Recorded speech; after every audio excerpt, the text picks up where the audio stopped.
Bonjour à tous et à tous, ici Xav, en compagnie de Reto. Nous allons vous présenter ce premier épisode du Ferrovicast. Mais vous allez vous poser la question, mais qu'est-ce que le Ferrovicast? Bien évidemment, c'est le premier numéro. Le Ferrovicast, c'est le podcast du ferroviaire et des mobilités. Donc, on va parler principalement de tout ce qui touche autour du ferroviaire, mais pas qu'en France, vous allez voir au cours de cet épisode. Mais on va pas non plus parler que du ferroviaire, même si ça va être le sujet, on va dire, central de notre podcast. On va avoir aussi un sujet qui va montrer qu'on parle pas forcément que de ferroviaire, mais il y a d'autres choses très intéressantes aussi quand on tourne un tout petit peu. Le premier épisode aujourd'hui, en compagnie de Reto, comme je vous l'ai dit. Bonjour Reto. Bonjour. Et donc, on va commencer avec la première rubrique, qui est une rubrique qui reviendra toutes les semaines, plus ou moins complète, en fonction de ce qu'on a sous la main, qui s'appelle l'Infogare. C'est toute l'actu des transports.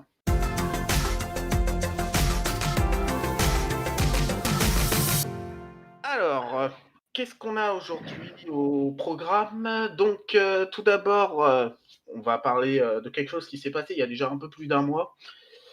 Ça a un rapport avec le Grand Paris Express, c'est la présentation de la première maquette en format 1 pour 1 des nouvelles rames du Grand Paris Express qui a été faite à Saint-Ouen, donc dans un endroit d'exposition qui s'appelle la Fabrique du métro.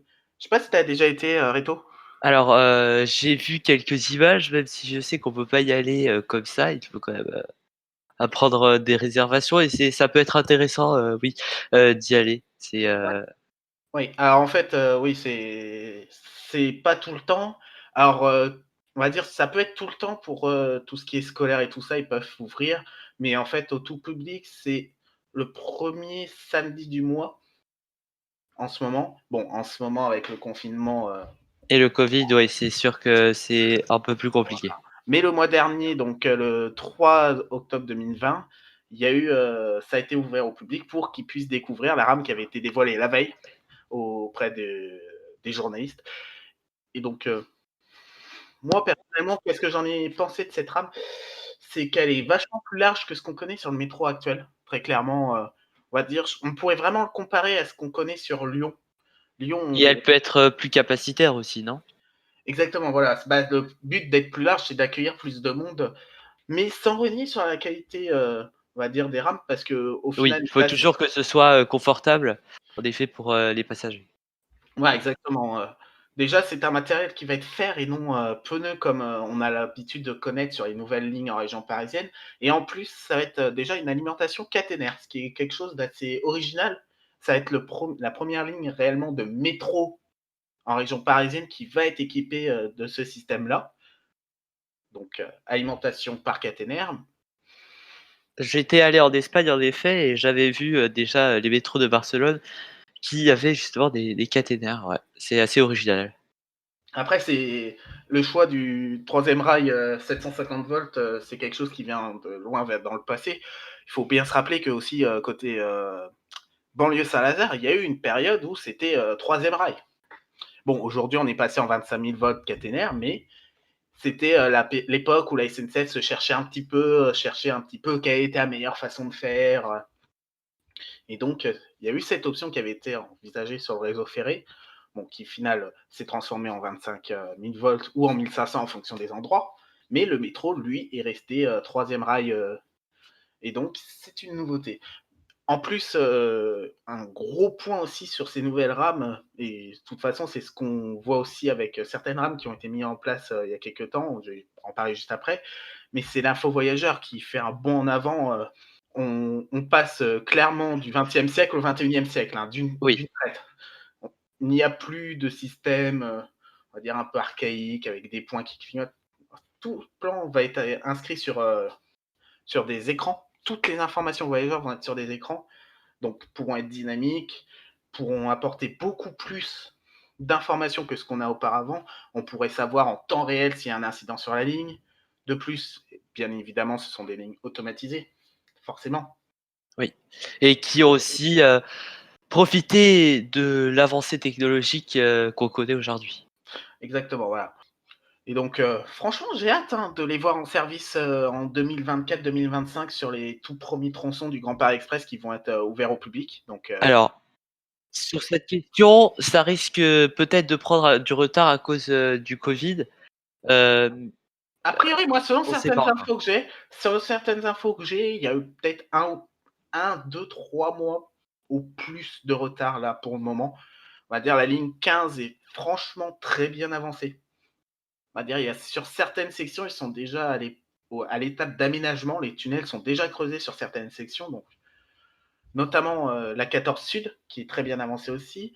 Là où ça pose un petit peu plus de problèmes, c'est sur la 16-17 Nord, sur la section commune où moi j'ai l'impression qu'ils sont un petit peu en retard, mais après peut-être que je me trompe, surtout que c'est la première section qui est censée ouvrir pour les Jeux Olympiques de 2024. Bon, on verra bien ça, on vous tiendra au courant, on va dire, dès qu'on a plus d'informations.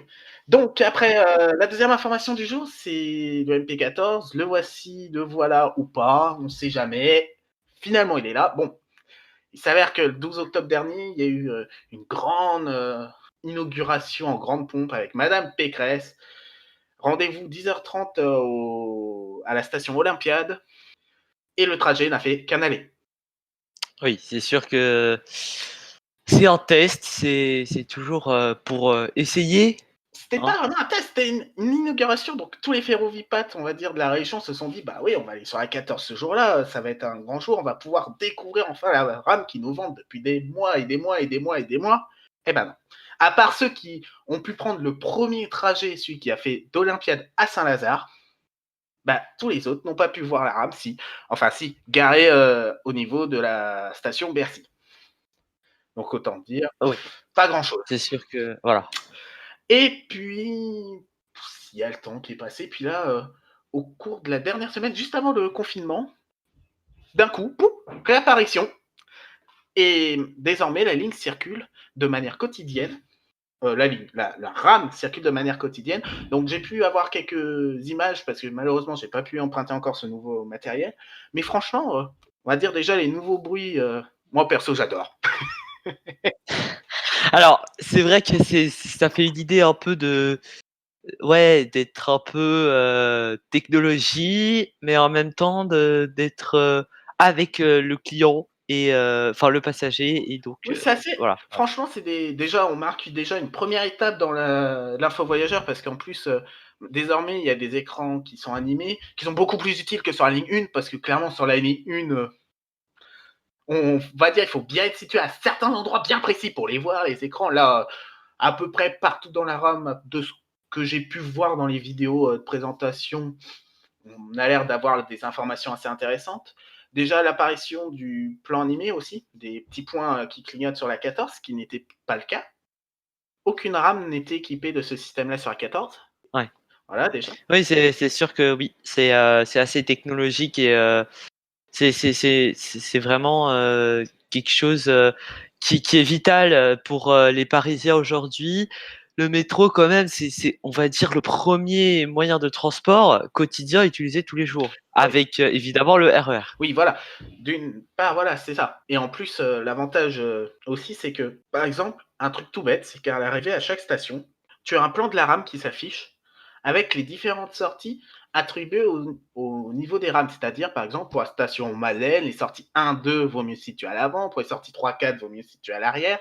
Voilà. C'est ça. Et donc, Ouais, ça permet. Et c'est beaucoup plus indicatif et le passager aurait quelque sorte, plus de facilité à se repérer et aller plus rapidement parce qu'on regarde par exemple Paris-Gare du Nord, c'est n'importe quoi, par exemple. Ouais, la guerre du Nord, c'est pas la pire, hein, franchement, mais bon, on n'est pas là pour débattre de ça, mais en tout cas, les rames MP14 sont enfin en circulation et sont là surtout pour accompagner le prolongement dans un premier temps jusqu'à Mérite-Saint-Ouen et après la ligne entière qui ira de Saint-Denis-Pleyel jusqu'à l'aéroport d'Orly. Et donc, franchement, c'est une bonne nouvelle hein, pour cette ligne-là, qui est de toute façon déjà la plus moderne, qui était déjà la plus moderne du réseau et qui passe encore un cap et cette arrivée de ces MP14 va forcément, on va dire, profiter à toutes les lignes pneus de la région parce que la MP14 va être aussi déployée sur la ligne 4 en même temps que le transfert du matériel de la ligne 14 vers cette ligne 4, mais va aussi améliorer les conditions pour la ligne 11 qui va recevoir ces MP14 mais en version conducteur. Donc j'aimerais bien aussi découvrir ces rames-là quand elles vont arriver parce qu'elles seront sûrement assez intéressantes. Aussi, ouais. C'est sûr que ça doit être, quelque chose de différent, mais pas totalement non plus. Ah bah, ça va surtout être une grosse révolution sur cette ligne 11, hein, ça c'est une certitude. Passer de matériel, conçu en 1959 à des matériels conçus, en 2014, c'est le jour et la nuit, très clairement, hein. Et en plus, il y a aussi, les rames de la ligne 4 actuelle qui va être automatisée, qui vont passer sur la 6. Donc, fini les rames de 1970 sur le grand viaduc de Bir Hakeim. Ce sera maintenant les MP89 qui seront rénovés, bien évidemment, pour l'occasion. J'en attends aussi beaucoup, hein, pour cette rénovation des MP89 parce que j'espère en tout cas que la RATP a pensé à l'info voyageur et de se dire: «Bah, on va profiter de cette rénovation on va dire, complète parce que de toute façon, ces rames arrivent à peu près à mi-vie, pour Oui, c'est ça, c'est faire passer l'info voyageur à un niveau au-dessus et pas juste, reprendre les sièges, faire comme, la rénovation sur la ligne 7 qui est franchement, oui, un foutage pas de gueule, très on peut se le dire. Bon, après ouais, aussi la différence, sur la ligne 7, c'est que la ligne 7, se retrouve, va voir son matériel changer d'ici une dizaine d'années aussi. Donc, il y a pas le même besoin. Là, les rames sur la ligne 6, à mon avis, elles sont là pour 20, 25, 30 ans encore. ouais, Donc, c'est ça. j'espère que du fait de cette prolongation encore qui va aller assez loin, ils vont en profiter pour, garder du matériel, on va dire, faire, avec de l'ancien du neuf, quoi. On verra bien. Ça, ce sera la surprise, du chef, comme on dit. Alors, Ensuite, on va passer sur un sujet un peu moins «drôle» entre guillemets. C'est la SNCF oui, qui est venue à la rescousse des sinistrés, suite à la tempête Alex, du 6 octobre dernier. Et en fait, il s'avère que, bah, la vallée de la Vésubie, donc qui se trouve, sur la ligne Nice-Bailtande, s'est retrouvée ouais, totalement isolée, à une exception, c'est la voie ferrée. Seule la voie ferrée est restée en bon état et donc permet la circulation, des rames, des trains, des ouais. trains, voilà. Et c'est le seul moyen de communiquer entre la vallée et la ville de Nice qui se trouve en bas au bord de la mer. Et donc dans ce cadre-là, la SNCF, on va dire grâce à des travaux d'étudiants auparavant, se sont aperçus que les AGC pouvaient être transformables en véhicules de transport, de fret, on va dire du «fret léger» entre guillemets. Dans le sens où ils ont pu démonter les sièges de la voiture centrale, ils les ont replacés dans les autres voitures. Mais ils ne les ont pas retirés, ça c'est plus une raison d'autorisation de roulage. Mais en fait, le but, c'est de pouvoir de convoyer 12 tonnes de vivres, donc des bouteilles d'eau, des kits de Ouais, premiers soins, tout ce qui est nécessaire pour pouvoir vivre et permettre aux habitants de cette vallée de pouvoir rester sur place le temps de tout déblayer, le temps de tout remettre en état, afin de pouvoir, on va dire, voir dans le futur. Mais en tout cas, dans voilà. ce cadre-là, la région Provence-Alpes-Côte d'Azur a décidé l'instauration d'un pass de circulation gratuit. Donc, il faut quand même prendre un billet sur le site TER, mais qui est gratuit. Et en fait, qui permet d'utiliser cette ligne Nice-Bailtande. En fait, je pense que c'est plus à des fins de calculer le nombre de passagers qui utilisent cette liaison pour voir est-ce que ça vaut le coup ou pas. Mais à mon avis, ça Ouais. vaut franchement le coup. On va dire, Mais alors ce qu'on peut retenir de cette catastrophe, c'est qu'en fait, aujourd'hui, les catastrophes naturelles, toutes confondues, sont, justement, peuvent avoir, des répercussions sur, les moyens de transport. Sauf qu'ici, on a eu de la chance que, justement ça a pu résister. En fait, c'est pas en fait, ce qui a fait que la voie ferrée a pu résister, par rapport à la voie routière, c'est tout simplement parce que, bah, la voie ferrée ne peut pas avoir les mêmes déclivités que la route et donc forcément monte dès le début de la ligne, afin de pouvoir, amener les trains, qui auparavant étaient beaucoup moins puissants et avaient du mal à monter les côtes. Et donc de ce fait-là, en fait, la ligne ferroviaire se trouve sûrement un peu plus en hauteur par rapport à la route qui était vraiment au bord de la rivière, qui la passait même de temps en temps, donc résultat, bah, à certains endroits, la route est partie carrément dans la rivière. Et donc, la voie ferrée qui, elle, était un petit peu plus haut, bah, elle subissait peut-être a subi quelques coulées de boue à certains endroits, dont au niveau d'un tunnel. Je ne me rappelle plus exactement duquel, mais j'avais vu quelques images autour de ça. Et mais est resté plutôt en bon état. Les réparations à réaliser étaient plutôt minimes, et donc la ligne a pu déjà ouvrir sur une portion assez importante dès le lendemain de la catastrophe, et donc Mmh. a Ouais, pu acheminer tout ce ce matériel. matériel, ouais. Et pourquoi aussi le choix de ces AGC plutôt que de prendre des trains de marchandises classiques? Parce que ça aurait pu être une solution, hein. Mais Oui, c'est vrai. l'avantage de l'AGC, c'est qu'il y a une cabine de conduite des 2 côtés. Il n'y a pas besoin de faire des manœuvres arrivées en bout de ligne. C'est-à-dire qu'on arrive Exactement.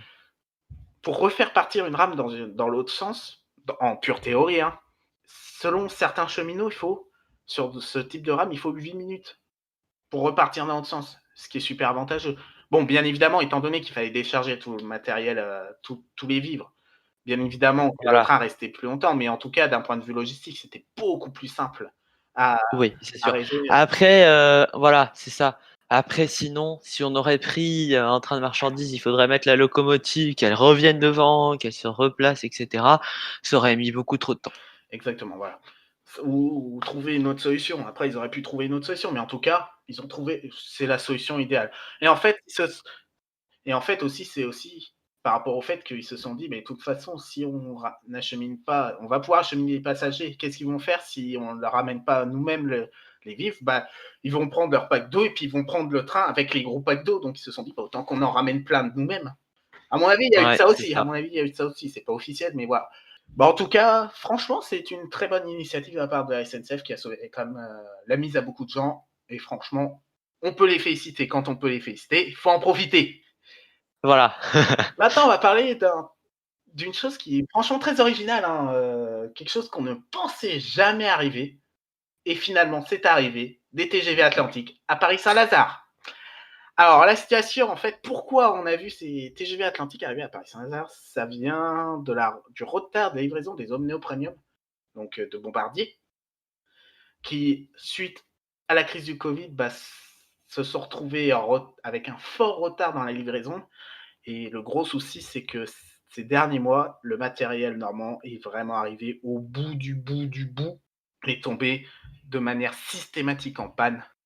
La région n'avait plus du tout de largesse sur le matériel roulant. C'était des trains supprimés, plusieurs trains supprimés chaque jour, des journées où les trains tombaient en panne au mauvais endroit. Résultat, toute la ligne bloquée, tout le Y normand bloqué. Un cauchemar pour les usagers. Et donc la SNCF, pour remédier à ce souci-là, a mis en place des Regiolis, des Coradia Liner et des TGV Atlantique pour venir en la rescousse de ces liaisons-là.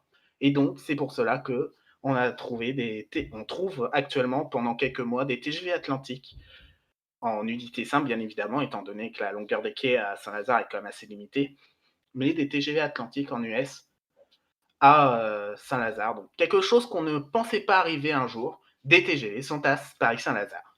Et on va parler aussi hein, des petits cousins hein, des TGV en gare de Paris-Saint-Lazare. C'est les 5600, les Z5600, qui vont tirer leur révérence définitive bientôt.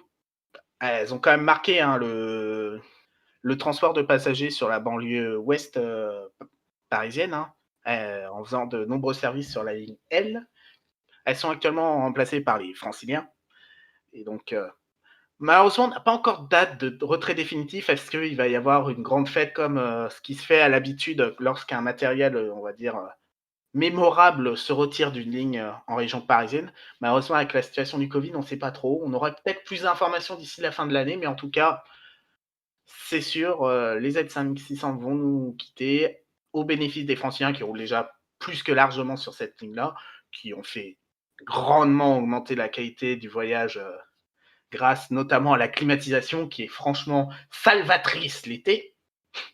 C'est les Ouais. Z5600, c'était juste des fours l'été, avec en plus un nombre très réduit de fenêtres. Hein. Il n'y avait pas des fenêtres il y avait pas toutes les fenêtres ne s'ouvraient pas sur les 5600.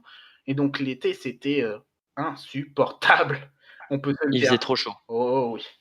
Et donc ça y est, c'est fini, c'est la fin. Bon, c'est quand même un matériel qui a été quand même très iconique déjà sur cette banlieue-là, mais qui était aussi sur la banlieue nord au début, à l'inauguration de ces rames-là. sur, par exemple, le service Roissy Rail qui est aujourd'hui repris sur le RER B. Franchement, voilà, bye bye Z5600 et on vous en dit plus, bien évidemment, si on a d'autres informations dans les prochains numéros. En ce qui concerne le reconfinement, bien évidemment, il y a une forte baisse du trafic qui s'en fait ressentir, notamment sur les liaisons grande distance. Un TGV qui perd 70 de s de ses trains, les intercités qui passent à 1 voire 2 allers-retours par jour en fonction des lignes, donc c'est aussi des fortes baisses. Voilà, c'est ça. Voilà. En ce qui concerne l'Île-de-France, là, c'est une diminution qui est assez faible, à part sur le réseau Saint-Lazare, donc sur les lignes L et J, qui ont une diminution très supérieure, moins 50%. Donc là, ça commence à faire beaucoup. En fait, il y a eu des cas de Covid au poste d'aiguillage de Paris-Saint-Lazare. Et donc, résultat, bah, forcément, pour gérer l'énorme trafic, les habituels 700 000 voyageurs qui voient passer la banlieue ouest chaque jour, bah, forcément, ça pose quelques soucis. Et donc, on se retrouve à moins 50%. Sinon, sur les autres lignes, que ça soit métro, tram et RER et les autres Transiliens, on est aux alentours d'une réduction aux alentours de 21 heures, environ un train sur deux en fonction des lignes, en fonction des dessertes, mais sans passer au-delà des 1 heure d'attente en théorie. On dit bien en théorie parce qu'on n'est pas à l'abri de quelques modifications des plans de transport, bien évidemment. En ce qui concerne les régions, donc les TER, c'est assez normal dans la plupart des régions, à part quelques-unes. La Bourgogne-Franche-Comté qui a moins 20%, la Grand Est qui a moins 25% de trafic, la région de France qui passe à moins 30% de trafic, ce qui commence à devenir assez important. Et le pompon revient sur les anciens intercités Paris-Normandie, qui eux se retrouvent amputés jusqu'à moins 66% pour du Paris-Grandville. C'est énorme. Franchement, je plains les voyageurs de cette ligne-là parce qu'ils se retrouvent avec un train le matin, un train le soir. Clairement, ça veut dire ça. 2 allers-retours par jour, ça veut dire ça. Donc, franchement, courageux. Et surtout, protégez-vous vu la situation. Bon, voilà Fogard qui est terminé. Donc, comme vous avez pu vous rendre compte, ça va être l'actu des transports en commun chaque mois, enfin, en tout cas à chaque numéro du Ferrovicast. Maintenant, on va passer au gros dossier du jour.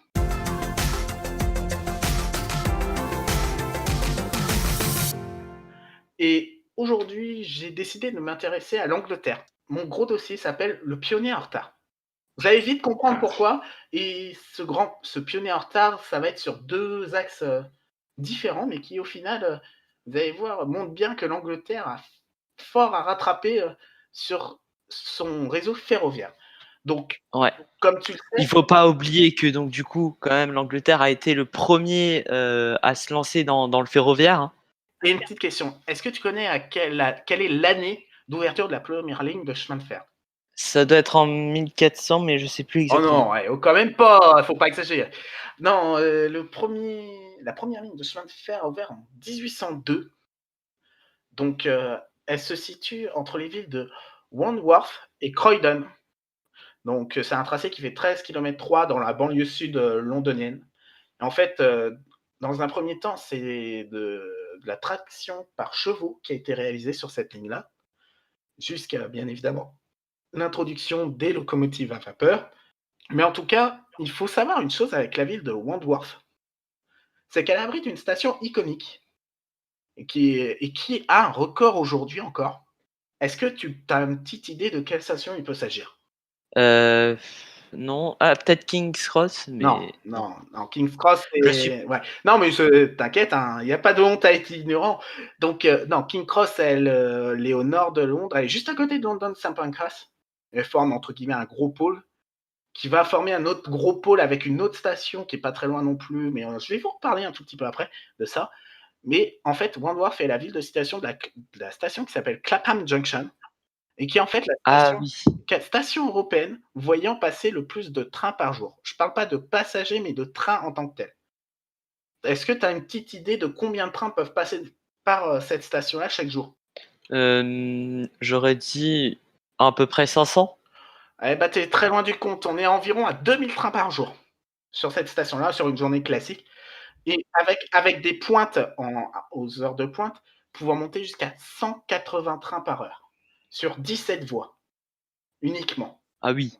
C'est-à-dire qu'au final, dans cette station, voit en moyenne, sur chaque voie, lors des heures de pointe, chaque voie voit en moyenne passer 11 trains par heure. C'est énorme. C'est-à-dire un Ouais. écart qui est aux alentours de 4 à qui est aux alentours de 5 minutes entre chaque train seulement. C'est très peu. C'est très peu, Et sachant même, qu'il y a des on voies pourrait plus utilisées que comparer. d'autres. Sachant qu'il y a des voies plus utilisées que d'autres parce qu'il y a quelques voies qui sont en terminus dans cette station-là, notamment pour desservir le London Overground. Et donc, Ah là, oui. on peut pas voir passer autant de trains par heure.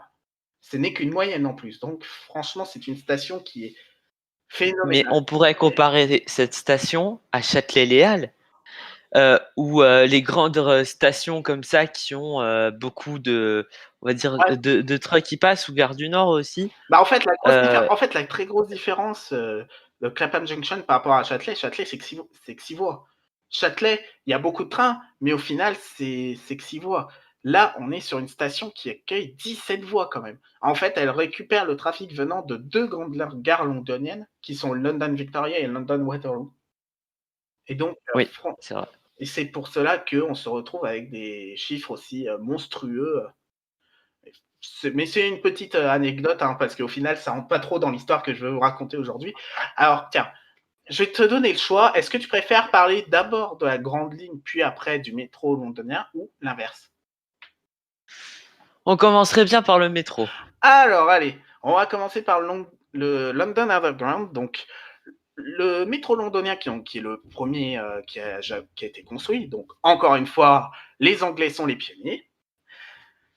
Et en fait, le métro londonien a été construit principalement un peu par accident.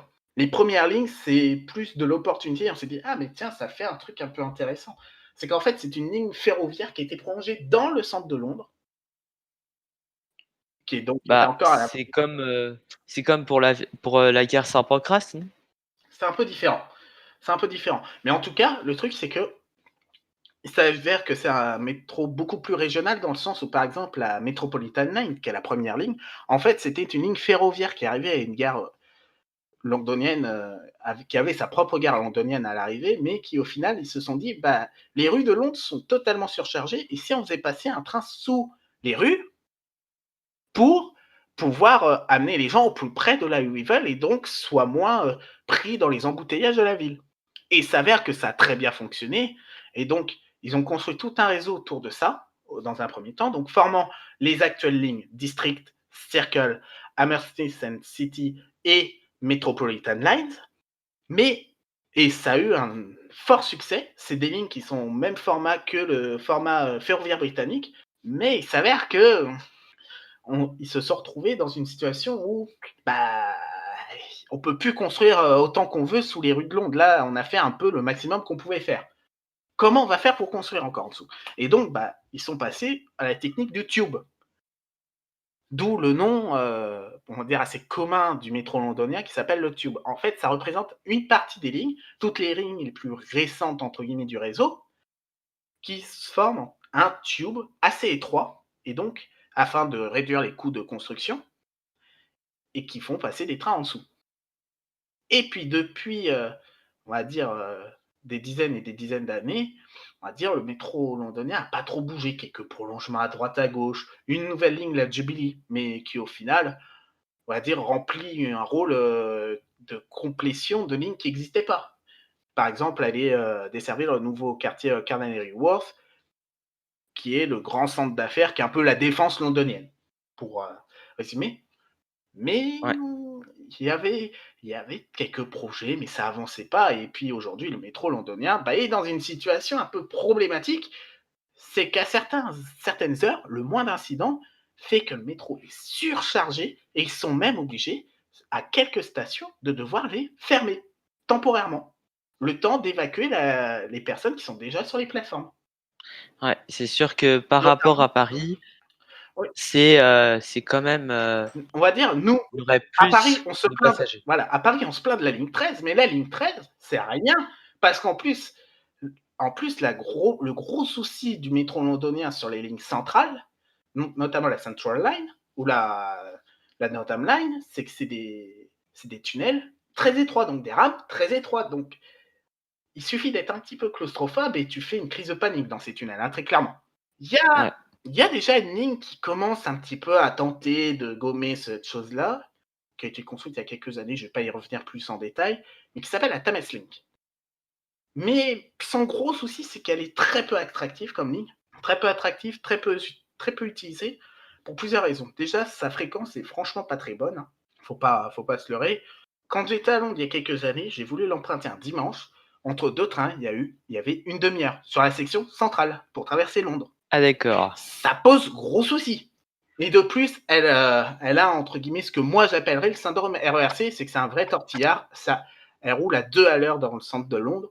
Et résultat, au final, entre prendre le métro ou prendre la Thameslink, c'est kiff-kiff. Très clairement, sauf que le métro est beaucoup plus régulier. Donc autant aller prendre le métro. Ouais. Et pour remédier à ce problème-là, qui a été vu quand même il y a déjà très longtemps, 1943, le nom de projet, c'est Crossrail. Les premières traces datent de 1943, le nom avec Crossrail existe depuis 1974, donc c'est quand même quelque chose qui remonte à loin, avec un premier vote en 1991 auprès du Parlement, mais qui a été refusé parce que il n'y avait pas de dossier de projet. C'est quand même assez cocasse. Et en fait, Ouais. de quoi s'agit-il, cette fameuse ligne Crossrail? Il s'agit tout simplement, en fait, de notre équivalent du RER. Tout simplement, c'est une ligne faisant ouest-est, passant sous le cœur de Londres, en desservant seulement les stations principales, donc c'est-à-dire la gare de Liverpool Street.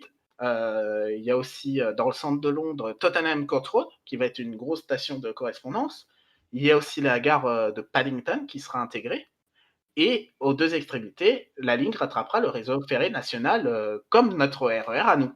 Et donc, Ouais. le but de cette ligne-là est déjà, c'est une ligne qui est à dimension classique pour l'Angleterre, qui est un gabarit britannique, donc avec des trains classiques qui vont la parcourir et qui vont surtout décharger certaines lignes comme la Central Line. Et cette ligne-là, elle a été votée en 2008 sur une loi qui s'appelle le Crossrail Act, donc cavalier Shenfield Abbey Wood à l'ouest de la région londonienne jusqu'à l'aéroport d'Heathrow et Reading à l'est, grâce à ce fameux tunnel central. Mais c'est qu'une ouverture en 2022, c'est-à-dire avec plus de 40 ans de retard par rapport à la France. C'est Ouais, énorme. c'est ça. Par rapport à La notre RER, ils ont 40 ans de retard. Et Ouais, c'est ça heureusement, c'est un projet fort attendu par les Londoniens qui va décharger de manière drastique la Central Line, mais j'ai presque envie de dire enfin. Et donc, sur cette ligne-là, ce sera des rames, enfin, c'est même déjà parce qu'en fait, il y a déjà des bouts de la ligne qui sont déjà en service sous le nom TfL Rail pour le moment. Il n'a pas encore le nom définitif qui va être Elizabeth Line. La ligne va être même de couleur violette, qui est une couleur qui n'existe pas encore sur le réseau londonien, donc qui permettra de bien la différencier par rapport aux autres lignes existantes. Et donc, ce sera des classes 345 construites par Bombardier, qui sont des rames, on va dire, assez classiques par rapport à ce qu'on peut trouver sur le réseau anglais. Très clairement, elles n'ont pas de caractéristiques bien spécifiques. Aussi, une seule exception, c'est que les sièges, pour la plupart, sont des sièges le long des fenêtres. C'est pas des sièges, il n'y a pas de siège face à face comme on peut trouver sur les rames RER en France ou même le métro parisien. Ouais. Ça va être vraiment Oui. des sièges latéraux. Mais c'est quelque chose d'assez classique. C'est des rames qui ressemblent beaucoup aux rames des lignes supérieures du métro. Si je m'abuse, c'est les classes S. Ah oui, OK. Je crois que ça s'appelle comme ça. J'ai peut-être un doute, mais il me semble que c'est ça, celles qui circulent sur les Metropolitan District, Circle et Hammersmith and City Line. OK, Et ouais. donc, il n'y a pas de grosse différence à part, alors, bien évidemment, la vitesse de circulation, le fait que c'est caténaire, c'est alimentation caténaire, il me semble aussi, ce qui est une nouveauté aussi sur le métro londonien. Mais voilà, donc on voit le bout du tunnel, cette ligne-là va plus tarder à être mise en service, mais j'ai presque envie de dire enfin. Mais ça prouve encore une fois que notre pionnier est bien en retard sur ce point de vue-là. Mais un autre point où notre pionnier est en retard, c'est sur les grandes lignes. Et là, le retard est encore plus criant. Aujourd'hui, la grande vitesse en Angleterre, c'est 125 miles per hour. Tu sais à peu près ce que ça donne en kilomètres-heure? Ça doit donner, peut-être, 160 ou 200 km/h, je C'est du crois. 200. C'est Ouais, 200 c'est du km/h. 200. C'est 200 km/h. Ce qui est une vitesse qui, pour nous les Français, n'est plus de la grande Les vitesse. TER. Voilà, c'est non, mais c'est même plus de la grande vitesse depuis déjà bien longtemps. Ça, pour nous, c'était de la grande vitesse, dans les années 50, quoi. Depuis l'arrivée Ouais, du TGV au début des années 80, 200 km/h, c'est ouais, bon, ouais, c'est classique, quoi. Même, au point de vue qu'aujourd'hui, certaines rames TER en France roulent à cette allure-là. Les ouais, c'est ça. Notamment, en Vallée de la Loire, en centre Vallée de la Loire, les Z21500, qui sont des petites rames automotrices qui pourtant sont aptes à 200. Donc en Angleterre, eux, leur train le plus rapide, sans compter l'Eurostar qui est pas un train national, Mais un train international? oui, bah, bien évidemment, hein, ça paraît logique, c'est ce qu'on appelle le Javelin, qui est la classe 395 et qui roule seulement à 225 km/h entre Londres-Saint Pancras et Ashford International, au maximum. Ils peuvent aussi sortir de la ligne à Ebbsfleet International afin de desservir d'autres destinations, mais en tout cas 225 km/h, ce qui n'est pas grand-chose aujourd'hui. Et le constat, c'est que sur les autres liaisons, on va dire par exemple Londres-Birmingham, par exemple, elles se retrouvent, on se retrouve avec des lignes à 4 voies, donc 2 voies dans chaque sens, mais qui sont déjà totalement surchargées. C'est simple, en 2009, le ministre des Transports anglais de l'époque alertait sur cette situation parce que cette fameuse ligne Londres-Birmingham, qui est plus couramment appelée la West Coast Main Line, serait saturée à l'occasion 2025. Donc 2025, c'est demain, très clairement. Ouais, c'est ça. Tout simplement, il y a trop de trains qui passent par cette ligne. Et donc, bah, aujourd'hui, il y a 3 lettres qui vont changer tout. C'est HS2 pour High Speed 2. Parce que la High Speed 1, bien évidemment, je pense que vous en doutez, c'est la ligne Eurostar qui va de Londres à Ashford International et le tunnel sous la Manche, bien évidemment. Et donc, c'est un projet qui a été réalisé en 3 phases, enfin, qui est pensé en 3 phases distinctes, qui vont endiguer cette surcharge de ces lignes. Tout d'abord, la première phase qui va se faire entre London et Euston, qui va être une toute nouvelle gare souterraine, totalement souterraine, en plus de la gare existante qui est en surface, et qui sera reliée de manière piétonne à l'ensemble Saint-Pancras-King Cross. Donc au final, on va se retrouver avec une énorme station Saint-Pancras International King Cross Euston, tout ça au nord du Central London, et qui va aller jusqu'à Birmingham, plus une déviation de la ville de Birmingham, et ce dans le but de pouvoir déjà désaturer la première section, et ce sur 225 km avec 2 stations intermédiaires. Donc une station intermédiaire qui va se situer à l'ouest de Londres, qui va être connectée à la fameuse Elizabeth Line dont on a parlé juste avant, et une autre station à Birmingham Aéroport, à l'aéroport de Birmingham, si mes souvenirs sont bons, et donc qui vont viser à décharger les lignes principales et qui vont permettre de faire dans le même, on va dire dans le même idée, aussi la liaison donc Londres-Birmingham, mais aussi au-delà, aller jusqu'à Liverpool et Manchester, tout en continuant sur les lignes classiques. Après, et tout cela, c'est prévu pour les alentours de 2029-2033, donc c'est pas encore pour tout de suite, mais c'est déjà en construction. Mais Intéressant. d'ici là, ça va être chaud pendant quelques années sur la West Coast Main Line parce que là, la saturation, horizon 2025, en fait, il s'avère qu'on y est déjà. Et c'est pour cela aussi que le réseau ferroviaire, britannique aujourd'hui est complètement saturé et a beaucoup de retard. Je pense Oui, que tu le sais. c'est pour ça qu'il faut aussi des rames qui soient plus capacitaires. Pas forcément il faut pas forcément des rames plus capacitaires parce qu'il y a un moment, on peut plus faire plus capacitaire, mais surtout, bah, ouvrir de la place et puis quitte à ouvrir de nouvelles lignes, bah, autant ouvrir des lignes à grande vitesse. Pour Ouais, permettre aux trains de grande distance d'aller plus vite parce que autant les trains régionaux, les trains qui doivent les tortières qui doivent faire tous les arrêts, bah, c'est pas très intéressant d'avoir une nouvelle ligne. Mais par contre, des trains qui ne s'arrêtent pas sur plusieurs centaines de kilomètres, bah, autant avoir une nouvelle ligne, c'est beaucoup plus intéressant. Surtout que je vais t'annoncer les vitesses qui vont être proposées sur cette ligne-là. Franchement, les Britanniques vont vraiment rattraper leur retard. De plus, donc maintenant, il y a la section 1. Après, il y aura la phase 2A, qui est en fait un prolongement d'environ 50-60 km, donc beaucoup plus court que la première phase, et qui va au final être mis en service à peu près dans les mêmes environs, qui va relier cette fin de ligne jusqu'à la ville qui s'appelle Crewe, donc qui se situe environ à 50 km au sud-est de Liverpool, et qui va en fait permettre de raccourcir encore les temps de trajet vers Liverpool et Manchester. Et donc, ça, c'est dans les délais à peu près équivalents. Donc, ce sera quelques mois, peut-être 1 ou 2 ans après la première section au final. Donc, c'est Ouais. vraiment délai très proche. Après, la dernière phase, qui est aussi la plus importante et la plus complexe du projet, va permettre d'une part, sur la branche ouest, de relier Crewe à Baffinland et Manchester Piccadilly. Donc déjà, cet prolongement ouest va avoir 2 branches déjà. Sachant qu'à Manchester, il y a aussi un arrêt à l'aéroport de la ville. Mais il y a aussi un autre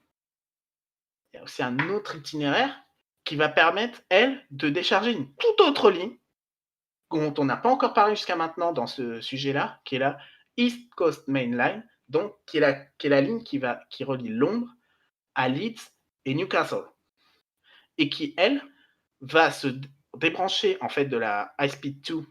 Enfin, la High Speed 2 va se séparer en deux à hauteur de Birmingham et donc partir complètement plein est afin de relier la ville de Leeds et par la suite Newcastle, mais Newcastle ne sera pas desservi par la High Speed 2. Ce sera les trains qui iront plus loin, un peu comme ce qui se fait en France au final. Et donc tous ces éléments-là vont ouvrir aux alentours de 2035. Ouais. Ouais, c'est intéressant parce que c'est un projet, mais qui met beaucoup de temps à se réaliser. Ouais, et là en fait, toutes ces sections-là, on parle de 2035, hein, donc là c'est vraiment 15 ans. On a encore le temps de voir. Mais il y a un élément là qui fait un peu crisser des dents, c'est le matériel roulant qui va être choisi. C'est du matériel chinois. Ah! En fait, Alors là, ça va être les Chinois qui vont s'occuper de beaucoup de choses sur cette ligne-là. En fait, il s'avère qu'ils sont quand même pas très mauvais, hein, sur la grande vitesse, mais surtout et sur le ferroviaire en général. Mais la ligne, tiens, est-ce que tu sais à peu près à quelle allure on pourrait rouler sur cette ligne-là, à ces occasions? heu, peut-être, 300, je sais pas. Alors la vitesse, on va dire originelle, celle qui va être lancée dès l'ouverture de la ligne, ce sera 330 km/h. Ah, j'étais pas Donc on loin. va dépasser la vitesse, appliquée ailleurs en Europe. Ce sera le TGV le plus rapide d'Europe, avec des voies qui seront conçues pour pouvoir monter jusqu'à 360. Donc on pourra Ah oui, avoir du 360 à terme sur cette ligne. Et donc, bien évidemment, ils regardent, bah, les nouveaux enjeux. Ils savent que ça vaut le coup de faire ce projet-là. Et donc, c'est un projet tentaculaire qui vise à complètement gommer le retard. Mais on voit très clairement que l'Angleterre avait un retard monstrueux. Ils commencent à peine à le rattraper, mais ils sont clairement en retard par rapport au reste de l'Europe. ouais. Ça, il n'y a pas de doute à avoir. Donc, le gros dossier, donc, ce sera à chaque épisode, il y aura un gros dossier. Ce coup-ci, c'était vraiment un dossier très, très important, hein. Il y aura des gros dossiers un peu plus petits, il y aura des gros dossiers aussi qui pourront prendre l'intégralité de l'émission, hein. Mais voilà. En tout cas, c'est quelque chose qui me tient à cœur, c'est d'expliquer, de parler de choses super intéressantes autour des transports. Autre chose qui sont très intéressantes, c'est les lignes d'histoire.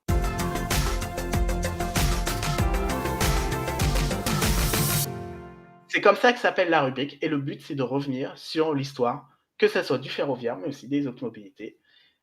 Et aujourd'hui, ce sera le bordel des limitations de vitesse routière aux États-Unis. Et donc, comme je vous l'ai dit, voilà. Comme vous savez peut-être, aujourd'hui, la vitesse max sur les autoroutes américaines, ça varie vraiment énormément en fonction des États. C'est-à-dire chaque État américain fixe leur vitesse limite sur les autoroutes en fonction de l'urbanisme, en fonction de la nature des autoroutes. Est-ce que c'est des autoroutes plutôt droites? Est-ce que c'est des autoroutes plutôt courbées? Est-ce qu'on est en montagne? Voilà, ce sont beaucoup de critères, Ouais. mais il s'avère que ce n'a pas été toujours le cas. En effet, on va revenir en arrière. 1942, les États-Unis sont en pleine Seconde Guerre mondiale et il faut économiser le carburant pour participer à l'effort de guerre. Et donc, il a Toujours. été instauré une limitation de vitesse sur l'intégralité du réseau routier. Bon, bien évidemment, les véhicules des années 1940 ne sont pas du tout les mêmes que ceux qu'on a aujourd'hui, hein, bien évidemment.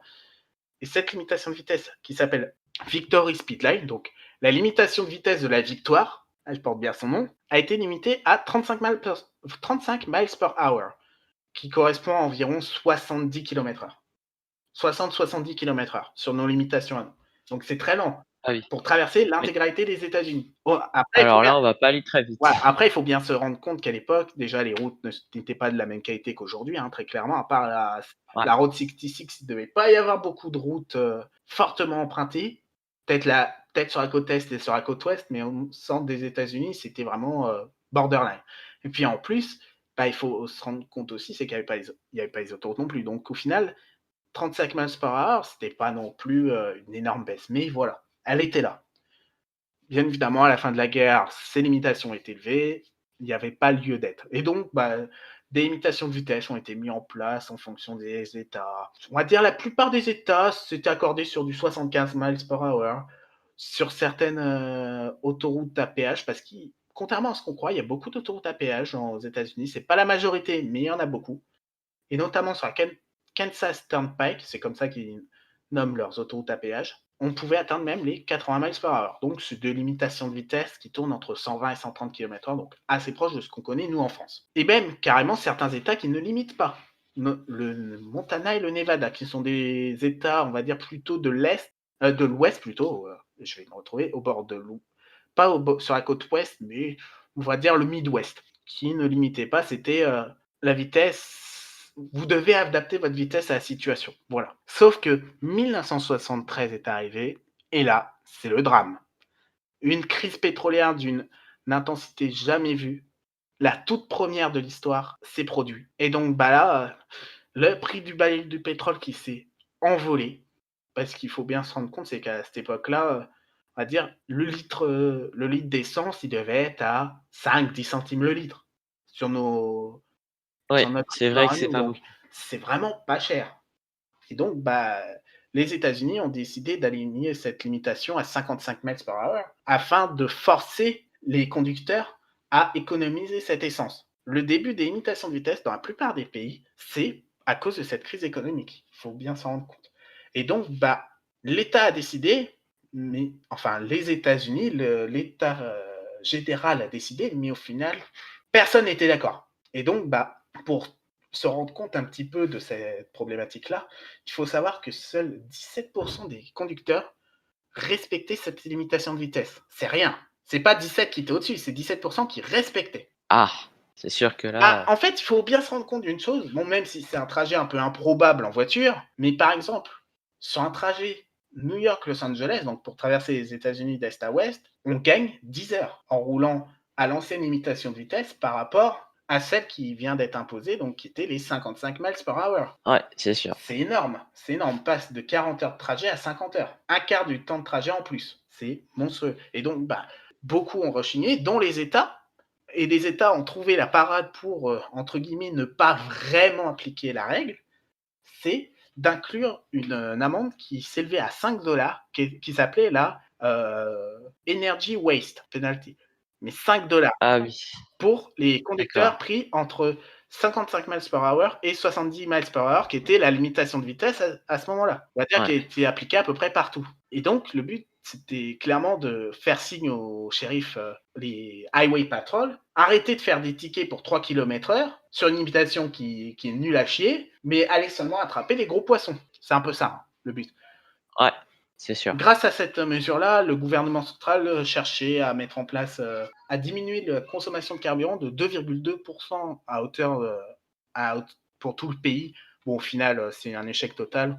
Selon certaines estimations, on se retrouve entre 0,2 et 1% de réduction. Donc, on est largement en dessous de ce qui avait été recherché, au final. Ouais, Et donc, bah, face à cet échec monumental, en 1987, le gouvernement central a décidé de lâcher du lest et de repasser à 65 miles per hour dans les États qui en faisaient la demande. Donc, Notamment, on a la Californie, la Floride, l'Illinois, l'Iowa, le Kansas, le Kentucky et le Oklahoma qui sont repassés à cette nouvelle limitation de vitesse. Ah oui, ouais. Voilà. Et pour au final, en 1991, l'étendre à tous les États qui le souhaitaient. Et enfin, en 1995, fin de cette limitation étatique. Et donc, suite à la fin de la limitation, chaque État a pu refixer par lui-même la limitation dans son État. Donc, la plupart des États sont à peu près revenus à la limitation qui avait lieu avant 1973. Et donc, dont le Montana, qui n'avait pas de limitation, et donc est revenu à cette non-limitation qui prévalait.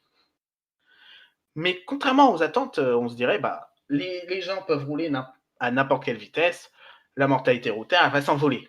Que nini, entre 1994 et 1999, alors que la circulation automobile a fortement augmenté aux États-Unis, la mortalité Ouais. routière en Montana a baissé de 10%. Ah oui, d'accord. Ouais. Malheureusement, en 1999, le gouvernement américain on ne voyait pas trop de cet œil on va dire le comportement du gouvernement étatique côté Montana, et donc a décidé de forcer le Montana à descendre ses limitations de vitesse à 75 miles per hour. Et en 2000, entre 1999 et 2000, la mortalité a augmenté de 40%.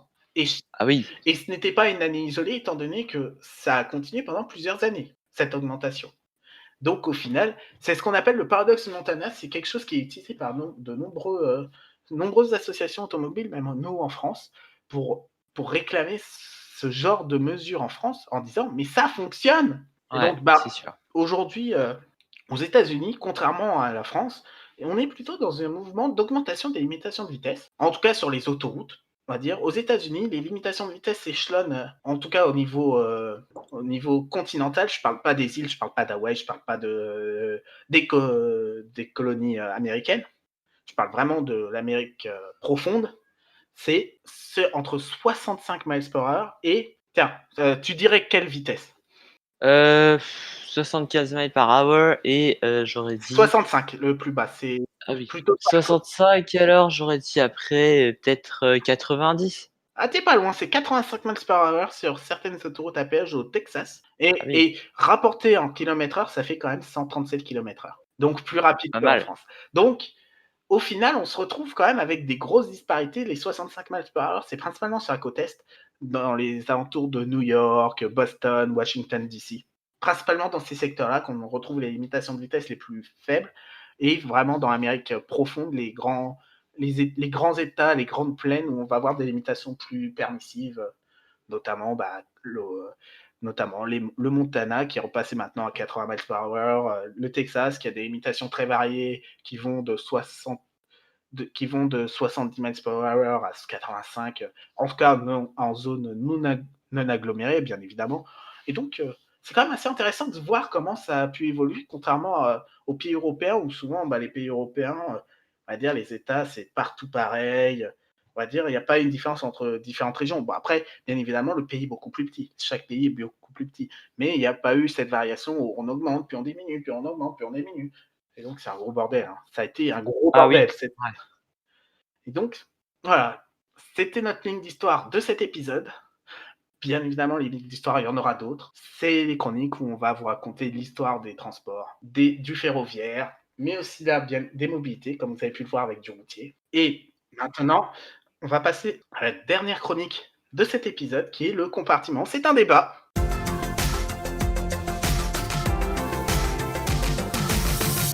Comme on voit, le compartiment, c'est un endroit où on est souvent les uns avec les autres, c'est un endroit assez propice à la discussion. Et quoi de mieux que de discuter qu'un petit débat. Et aujourd'hui, on va parler de comment on pourrait améliorer la mobilité en grande banlieue parisienne.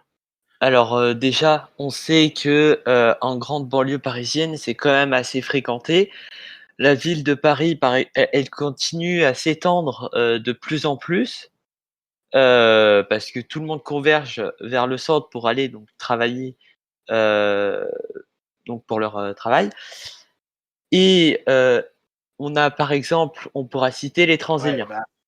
en fait, le truc, c'est Heu, que la grande banlieue, là, on parle pas vraiment, on parle des zones où il y a beaucoup moins de monde parce que l'Île-de-France, surtout, c'est très grand. En fait, il faut bien se oui, rendre. c'est vrai. L'Île-de-France, c'est très grand. Il faut bien se rendre compte d'une chose, c'est que la région ne s en fait, quand on dit grande banlieue, on prend aussi en compte certains endroits qui sont encore à la campagne. Il y a encore des zones à la campagne. Par exemple, on pourrait prendre, l'axe Versailles-Chantier, Jules Vizy oui, l'axe Versailles-Chantier, C'est vrai Massy que c'est quand même Palaiseau assez paumé. jusqu'à C'est vrai. Juvisy. Je l'ai fait, en vélo, Ah mais personne. forcément, Ah c'est mais c'est voilà, c'est des coins qui sont très isolés, qui ont des difficultés à accéder à Paris parce que même ne serait-ce que les villes de la grande banlieue, on va dire souvent elles ont une ligne pour une, voire 2 lignes au grand maximum pour rejoindre, Paris centre. À l'exception de Cergy de l'ensemble Cergy-Pontoise qui est très bien desservi, mais dès qu'on est en grande banlieue, c'est rare d'avoir, des dizaines de manières d'atteindre Paris et le problème, c'est que, bah, si cette ligne-là a un souci, ça le fait pas ou des fois, bah, je pour faire des liaisons grande banlieue, bah, c'est compliqué. Des fois, ouais, on a c'est des clair. bus de grande ligne, des bus qui permettent de relier les villes les plus importantes mais ça fait pas tout et surtout pour rejoindre Paris. Parce que, bah, moi, ma vision aujourd'hui, ce serait: pourquoi on ne met pas en place des autobus qui rejoindraient les grands pôles de transport de la région parisienne, sur des voies dédiées sur les autoroutes et inciter les automobilistes parce qu'il y a des gens qui n'ont pas de transport du tout chez eux et les leur montrer tout l'intérêt en leur disant: «Posez votre voiture, vous irez plus vite à Paris». Ouais, c'est ça. Après oui, c'est ça, ils font aussi les fameux forfaits, anti-pollution comme quoi ça allait être moins cher que la voiture et Ah non, mais le cetera et forfait cetera. anti-pollution, c'est juste, une grosse blague. C'est juste une énorme Ouais, blague. Faut pas se leurrer. C'est en disant: «Hey, ça pollue, la voiture ça pollue, on interdit plein de voitures dans Paris, mais on vous propose pas d'alternative viable». Si les gens vont en c'est ça. voiture dans Paris, à part pour certains, hein, il y en a certains qui le font ça pour le confort, mais il y en a beaucoup qui font ça, bah, par nécessité. Les gens qui travaillent en horaire décalé et tout ça, bah, même s'ils ont amélioré le réseau noctilien, il est loin d'être parfait aujourd'hui. Ouais, c'est Aujourd'hui, le sûr. réseau noctilien, bon, ça pourrait être un sujet à part entière, mais il faudrait le refaire entièrement. Il y a trop Le réseau Ouais, noctilien souffre d'un gros souci aujourd'hui, c'est qu'il y a trop de doublons et trop d'endroits isolés de ce réseau. Bah, je vais te donner des exemples, très souvent, les lignes qui traversent Paris, une fois passés les grands pôles, des gares, donc que ça soit Saint-Lazare, gare de l'Est, gare de Lyon, gare Montparnasse, bah, une fois qu'ils ont passé ces gros pôles, bah, se retrouve entre guillemets en doublon avec une autre ligne qui va plus loin. Et sur ah ces oui, sections-là, ouais, bah, on se retrouve avec des bus, on va dire, des bus qui vont être vides parce qu'ils terminent, en petite banlieue et des bus blindés, qui vont aller un peu plus loin en banlieue parce que, bah, on peut pas mettre plus de bus.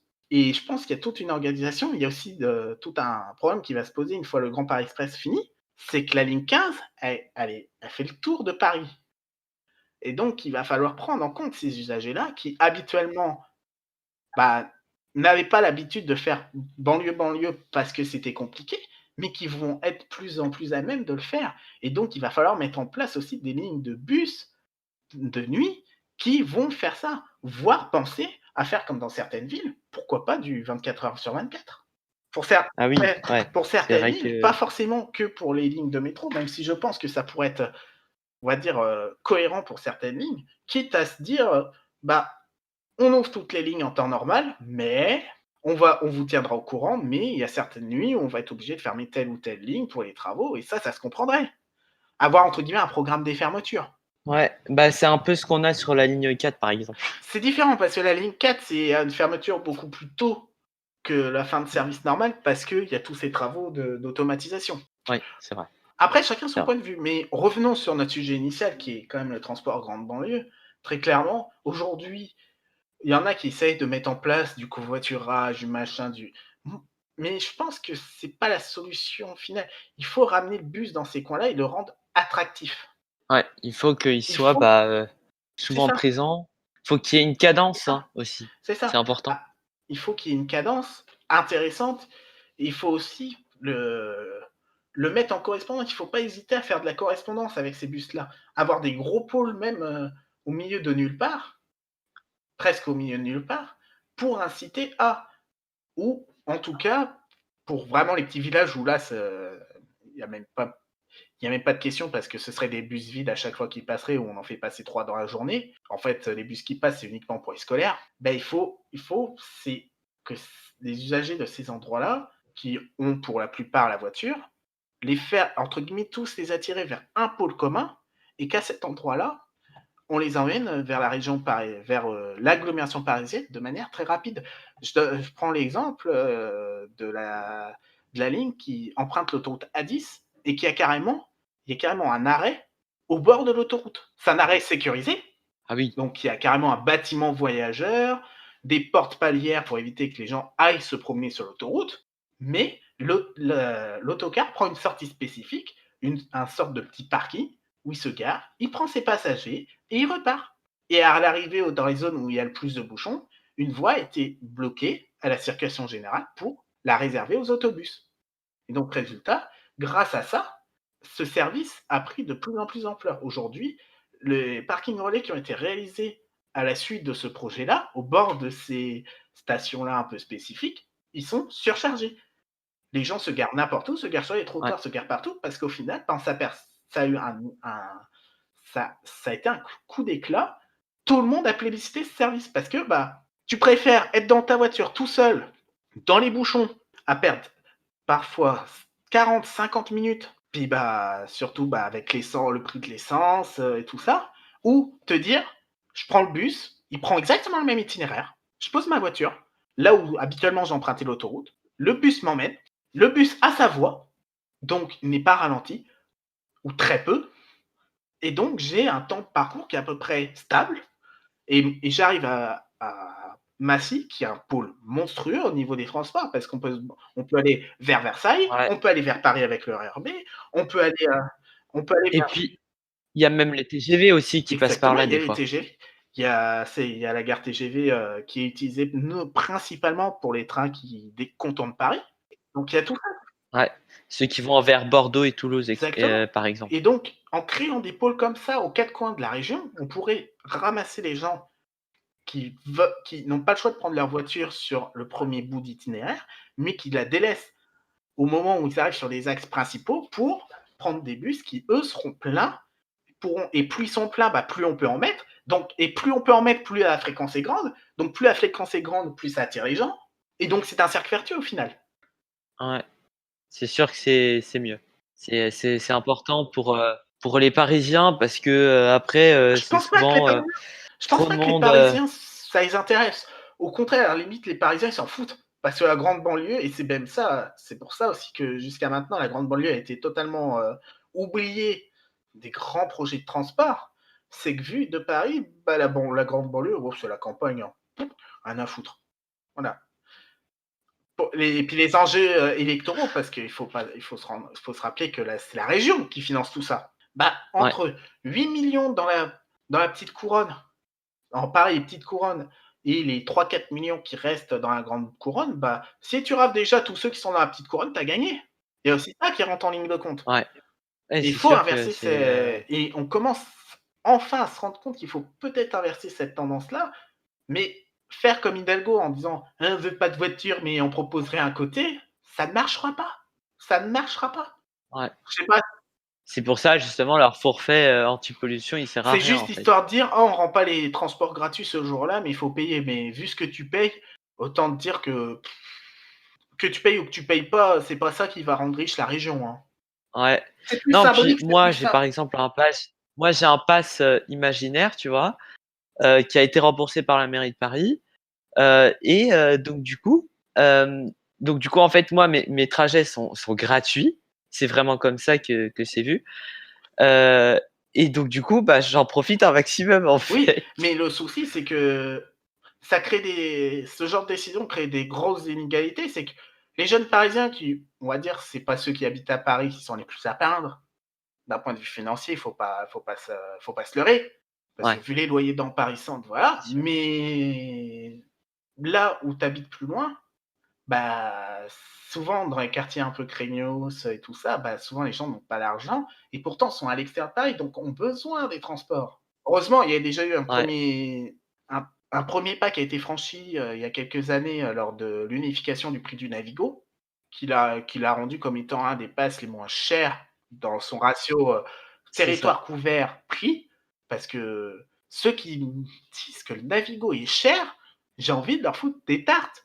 Déjà, si tu bosses, il est déjà divisé par 2 par ton employeur, déjà, minimum, parce que c'est la loi. Après, De plus de hem, plus, même si on prend au prix, fort, 75 € par mois. Moi, j'étais à Londres il y a quelques années, comme je le disais, et j'étais sur les voyages zone 1-3 uniquement. Donc, c'est un équivalent de zone 1-3 parisienne, à peu de choses près. ouais, J'ai payé c'est sûr. 45 pounds pour une semaine. Ça fait entre 50 et 55 € pour une C'est ouais, semaine! c'est, Alors qu'en région parisienne, c'est pour beaucoup. avoir tout le réseau, toute la région, on paye 75 € par mois. Ouais, c'est sûr que c'est C'est c'est beaucoup moins beaucoup moins cher. cher et Alors, quand les gens se plaignent quand ça augmente, j'ai envie de leur dire: «Ah bah, allez vivre dans d'autres villes.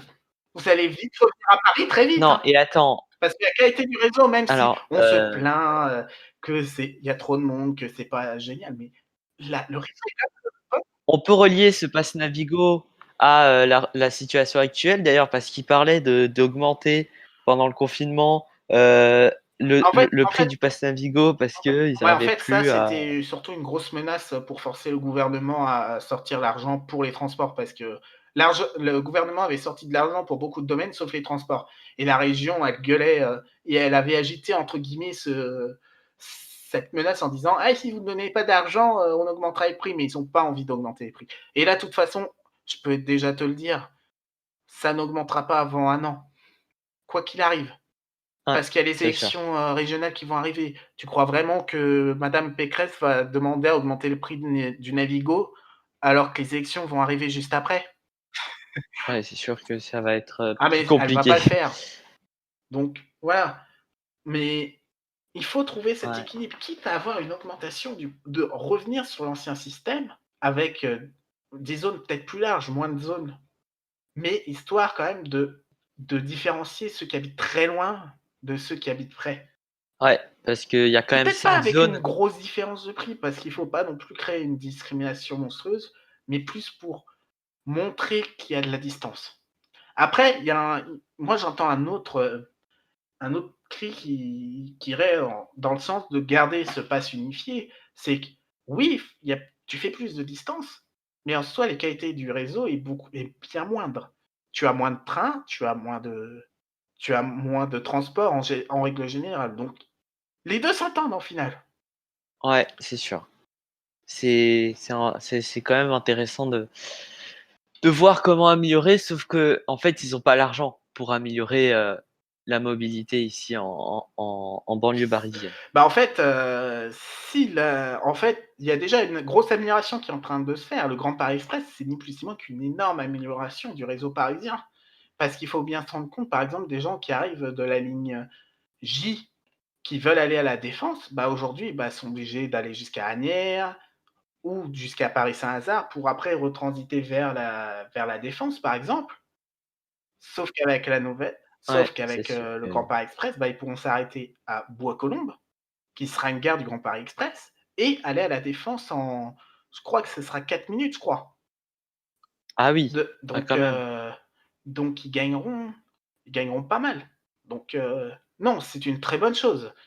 Ça va dans le bon sens, mais bien évidemment, bah, on va dire, chacun voudrait avoir, l'arrêt de métro qui va de chez lui au boulot et à ses lieux de loisirs devant chez lui, mais ça, c'est pas possible. Et Voilà, sans c'est arrêt ça. et sans arrêt, Après, bien évidemment. oui, enfin, il y aura toujours Oui, des non, arrêts, mais ce ça que je pourra veux pas dire changer. ce que je veux dire, c'est que Heu, la personne, elle voudrait que ça soit direct et sans arrêt. Mais ça, on peut pas le faire pour tout le monde. On essaye de faire les liaisons les plus importantes comme ça en direct sans arrêt, mais voilà. et aussi ce qu'on peut relater, de l'interconnexion à Paris, c'est que, par exemple, on prend un TGV qui vient de Lille et qu'après on va aller, par exemple, à Toulouse. On est obligé de passer, par, Châtelet et cetera pour aller, ou à Montparnasse ou je sais plus et cetera. Ça, C'est c'est le assez problème du compliqué. réseau ferré français. Bon, le TGV l'a un petit peu réglé, mais bon, ça, c'est une autre histoire. Mais en tout cas, c'était un sujet très intéressant, donc Le Ferrovicast, comme vous avez pu le voir, c'est le podcast du ferroviaire. On a parlé beaucoup de ferroviaire, mais aussi des autres mobilités. Aujourd'hui, on cherche de nouveaux chroniqueurs, bien évidemment, parce on a fini par s'ennuyer un petit peu, mais plus on est de fous, plus on rit. Et surtout, je suis sûr que vous aussi, vous êtes intéressés par les ferroviaires. Alors, si vous êtes intéressé, n'hésitez pas à nous faire signe à notre adresse mail ferrovicast@gmail.com. Voilà, très simple. Et sur ce, je vous dis à la prochaine. Ciao, bye bye. À plus, merci beaucoup.